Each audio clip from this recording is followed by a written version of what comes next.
hordoftoota chaanaalii Gadaabayin oduuwwan cabsaa ta'anii fi oduuwwan miliqanii bahan isiniif qabannee dhufnee jirra.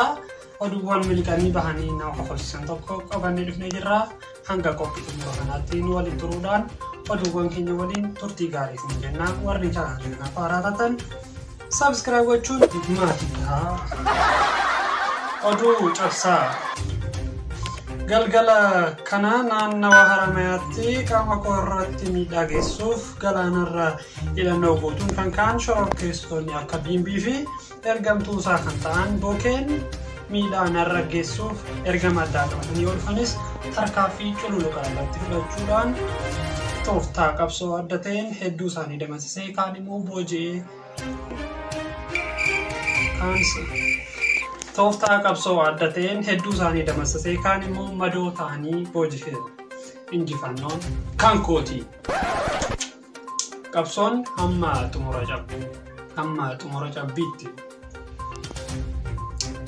Addunyaan yaaddoo keessa seentee jirti. Kaleessa National Geographic World irratti gosa bofaa hamaa addunyaa irratti mul'atee hin beekne akka mul'ate agarsiisaa turan. Bofni kun jireenya ilma namaa kan fuula duraaf baay'ee sodaachisaa akka ta'e dubbatan. Bofni kun sakandii 30tti yookaan achii gaditti nyaata argachuu qaba. Yeroo nyaata nyaatee mara dheerinni isaa seentimeetira 1.5 dabala.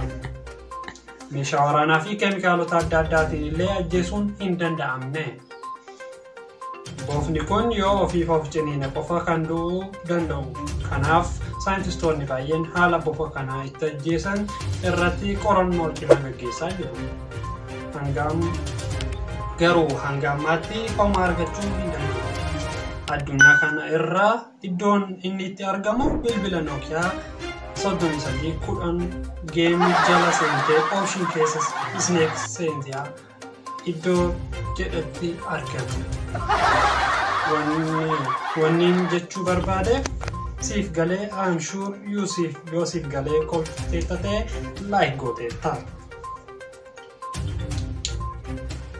Oduu ammee namichi ogummaa addaa qabu tokko al tokkotti miimoorii hedduu fe'ee miliquuf osoo jedhuu to'annaa jala ooleera. Odeeffannoo dabalataadhaaf chaanaalicha subscribe godhaa. Oduu cabsaa tuksiin akkuma itti fufatti jira jedhama. Mana rifeensa shamarraniiti. Egaa galumsa diiyaasporaa miliyoona tokko ilaalchisuudhaan naannawa shaggaritti gatiin meekaappii dabaluu isaatii maddeen keenya dubbisne tokko nutti himanii jiru. Egaa namoonni kun akka jiranitti biyya kanatti wanti hanga ammaa hin daballee umurii shamarranii fi kaardii moobaayilii qofaadha jedhani. Oduu dhimma dubartiirraa nu dhaqqabe. Itoophiyaatti dhiirri fuudhaa dhiisuun isaa dubartoonni manatti akka hafan taasisaa jira jedhame.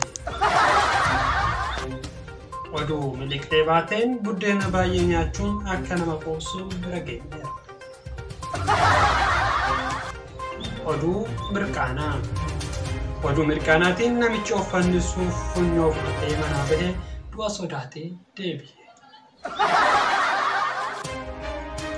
Egaa oduuwwan ammee ta'anii fi cabsaa ta'an kan sun waliin ture Mahammeedha. Warreen chaanaalii kanaaf haaraa taatan subscribe godhaa. Oduuwwan biraatiin hanga wal agarratti nagaatti turaa. Qophii keenya xumurreerra nagaatti.